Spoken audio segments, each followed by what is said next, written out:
नमस्कार मोर प्रिय दर्शक बंधुगण आपण मानक समस्त आपण निजस्व चैनल ज्योतिष दर्पण को मु हृदय सहित स्वागत करुच्ची। यह सहित बंधुगण आपण मानक समस्त यही नवरात्र मध्य हार्दिक शुभेच्छा जनाऊँगी। जदि आपण जड़े सिंह राशि जात व्यक्ति तेबे आज कार्यक्रम आपण बहुत स्वतंत्र होगाकू जाऊँगी। आज आम एपरी एक टॉपिक उपरे आलोचना करिबा जहा आगामी 16 मास पर्यंत आपण जीवन उपरे गभीर भाव में प्रभाव पकाइब। आपण तो निश्चित भाव में राहु महाराज को जाग्रत हेबा विषय रे जानिथिबे एवं मु मध्य किछि दिन पूर्वरु एही राहुदेव जाग्रत हेबा विषय रे एक वीडियो तैयारी करी आपण माननकु देइथिली एवं सही वीडियो रे आगामी 16 मास रे राहु आपणक जीवन रे कौन सब बड़ परिवर्तन आनिबे ताहा मध्य विस्तारित भाव में व्याख्या करिथिली। किंतु एबे केतु मध्य सक्रिय होई सारिचंती कारण राहु एवं केतु हेउचंती गोटिए शरीर दुईटी अंश, गोटिए मुद्रार दुईटी पार्श्व परी एवं जेतेबेले राहु सक्रिय होइतांती निश्चित भाव में केतु मध्य सक्रिय होई जांती। यही उभय ग्रह को आश्चर्यजनक सहित रहस्यमय ग्रह भाव में मध्य विवेचना करा जायता। तथापि ए दुहे गोटिए शरीर हेले मध्य दुहिंकर प्रभाव एवं कार्य करिवार शैली परस्पर ठारू संपूर्ण भिन्न होता है। राहु बुद्धिमता एवं चतुरतार सहित सुजोग प्रदान करिथांती किंतु मस्तिष्कहीन केतु होइथांती। केतुंकर स्वभाव एपरी होता है जे से व्यक्ति पाई जाल बिछाई थांती एवं हरे व्यक्ति से पड़ी गले बा फसी गले से बाहरिबा व्यक्तिर पक्षे संभव होई न थाए एवं केतु मध्य बारंबार आपण को हैरान करी चली। तेणु केतुंकर एही चाल को हालुका भाव में नेबा ठीक नुह एवं केतुंकर प्रभाव को बुझी सतर्क रहिबा ही एथिरु मुक्ति पाइबार एकमात्र उपाय। ताहेले एबे आसंतु जानिबा जे वर्तमान समय रे केतु महाराज आपणक कुंडलीर केउठारे अवस्थित करिसेंती एवं से आपणक जीवन को किपरि भाव में प्रभावित करिवे। केतु महाराज वर्तमान आपणकर लग्न घरे अर्थात प्रथम घरे अवस्थित अछंती। लग्न घर जहाँकि आमर व्यक्तित्व चिंताधारा आचरण एवं निष्पत्तिर घर होता है। तेणु यही समय मध्य आपण को निजर आत्मविश्वास एवं आचरण उपरे विशेष भाव में ध्यान देवाक पड़िबो। आत्मविश्वास हेउची आपणकर प्रकृत शक्ति किंतु सही आत्मविश्वास जेतेबेले अत्यधिक आत्मविश्वास से परिणत हो जाए ताहा आपणकर सबुठारु बड़ दुर्बलता मध्य हो जाए। ता सहित शीघ्रता एवं अहंकार रे न्यायितवा निष्पत्ति ए समय रे आपण को बहुत असुविधा रे पकाइबो। तेणु प्रत्येक बड़ पदक्षेप प्रत्येक बड़ निष्पत्ति भावी चिंती नियंतु। ता सहित आपण निजर उपरिस्थ अधिकारी सहित मध्य परामर्श करिपारिबे, निजर परिवार लोकंक सहित मध्य परामर्श करिपारिबे किंबा सही विषय रे जहार ज्ञान थिबो ता सहित मध्य परामर्श करिपारिबे। बिना परामर्श रे एही समय रे कोनोसी बड़ निष्पत्ति नियंतु नाही। एहा सहित आपण निजर कथा रे संयमता बजाय रखंतु, निजर क्रोध को नियंत्रण रे रखंतु नचेत आपणकर संपर्क एवं प्रतिछवि उभय प्रभावित हेबो।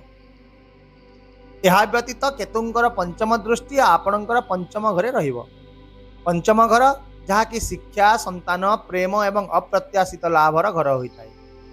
तेणु यही समय रे आपण को शॉर्टकट माध्यम रे टंका रोजगार करिवार जे कोनोसी प्रयास बा इच्छा को परित्याग करिबा को पड़िबो।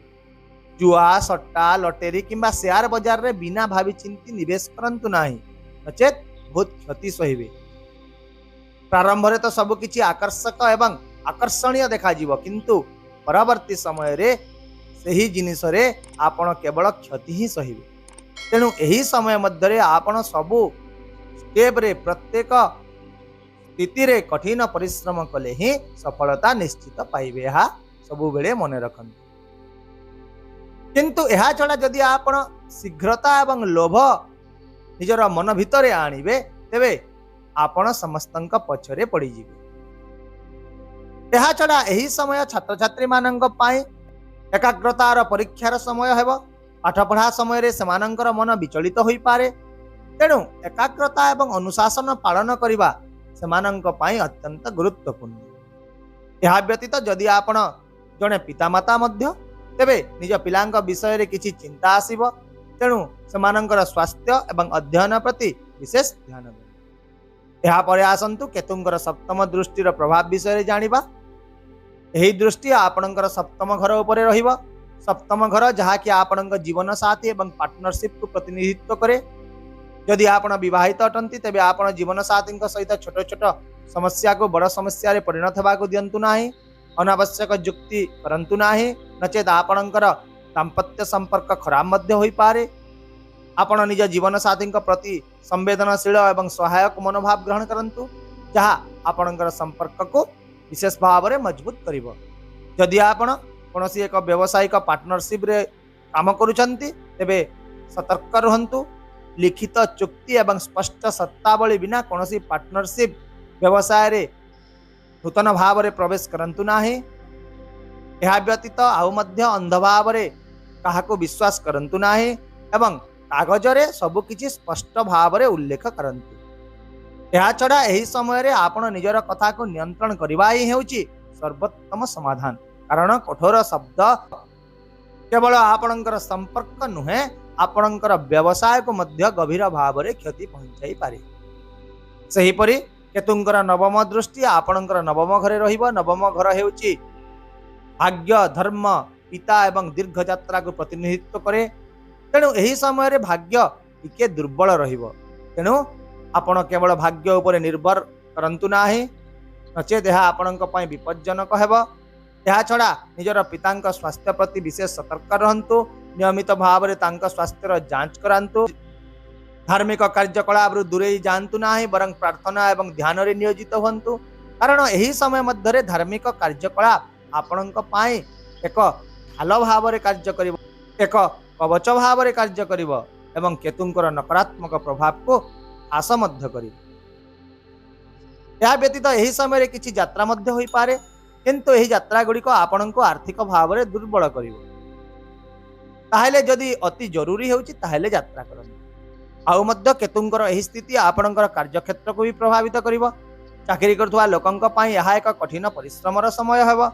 तेणु आपण निजर काम उपरे संपूर्ण ध्यान रखंतु एवं सहकर्मी किंबा उपरिस्थ अधिकारी सहित जुक्तितर्क करंतु नाही, नचेत कोनोसी गोटिए छोट भूल मध्य एक प्रमुख समस्या भाव रे ठिया होई पारे। सेहीपरि व्यवसायी माने कोनोसी नूतन प्रकल्प किंबा आकर्षणीय प्रस्ताव को ग्रहण करबा पूर्वरु से विषय रे संपूर्ण भाव रे अनुसंधान करंतु। विशेष भाव रे एही समय रे आपण लोभर वशवर्ती होई स्थिर चाकरी किंबा व्यवसाय छाड़ंतु नाही, नचेत पर मुहूर्त रे एहा ही आपणक पई एक बड़ समस्या सृष्टि करि पारे। ताहेले आपण एबे सेही मुख्य 5टी पॉइंट को संक्षेप रे बुझी जानतु। प्रथमटी हला निज भितरे अत्यधिक आत्मविश्वास को एड़ांतु। द्वितीय रे टंका रोजगार करिवार शॉर्टकट पद्धति एड़ांतु, लोभ करंतु नाही। तृतीयटी हला आपण निजर कर्मक्षेत्र सहित संपर्क रे मध्य सौजन्य एवं धैर्य बजाय रखंतु। चतुर्थ रे सर्वदा पार्टनरशिप एवं आर्थिक कारबार रे काहाको अंध भाव रे विश्वास करंतु नाही, सब किछि स्पष्ट भाव रे लिखित रखंतु। एवं पंचमटी हेउची आपण निजर पितांकर स्वास्थ्य एवं धार्मिक कार्यकलाप प्रति विशेष ध्यान दियंतु। विश्वास करंतु जदि आपण ही 5टी कथा मने रखंती तेबे आगामी एही 16 मासर समय आपणक पई बहुत लाभदायक एवं स्मरणीय होई रहिबो। तेबे आसंतु किछि सहज प्रतिकार विषय रे जानि नेबा। प्रतिदिन किंबा अति कम रे दिनकु थरे ओम केतवे नमः मंत्र जप करंतु। ता सहित गणेश चालीसा पाठ करंतु। यदि संभव हेउनी ताहले केवल शुणंतु। या सहित रास्ता रे बुलुथिबा कुकुर मानंकु रोटी किंबा अन्य किछि खाद्य पदार्थ खाइबा को दियंतु। एही छोट छोट प्रतिकार गुड़िक आपणक कर्म को सुदृढ़ करिवो एवं केतुंकर नकारात्मक प्रभाव को जीवन रु धीरे धीरे ह्रास मध्य करिदेबो। तेबे बंधुगण एही समय हेउची सतर्कता एवं आत्मनियंत्रण समय। यदि आपण श्रृंखलित रहिबे तेबे आगामी 16 मास आपणक जीवन रे एक नूतन दिग एवं सकारात्मक रिजल्ट आनिबा को जाउछि। किंतु जदि आपण लोभ एवं अहंकार रे फसी जानती तेबे एही समय एक बड़ असुविधार उत्स मध्य पालटी जीवे। आशा करुछि मो द्वारा दियाइथिबा आजिर एही सूचना आपणक पई निश्चित भाव रे मार्गदर्शक प्रमाणित हो।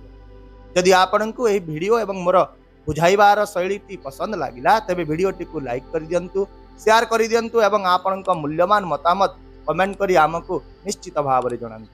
ता सहित चैनल को जदि प्रथम थर पई देखुचंती तेबे सब्सक्राइब करने को भूलंतु नहीं।